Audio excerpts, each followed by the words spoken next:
Dahil nga po sunod-sunod na po ang nangyayaring kababalaghan sa kabataan, ang ibang paaralan naman po ay mas hinihigpitan na nila ang kanilang patakaran para po sa safety ng kanilang mga estudyante. Mapapansin nyo, lahat po ng gunting kinumpis ka.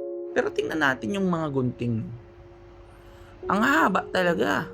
Parang wala yung maikli-ikli lang, no? Ano yun, mga estudyante nyo, mga mananahi?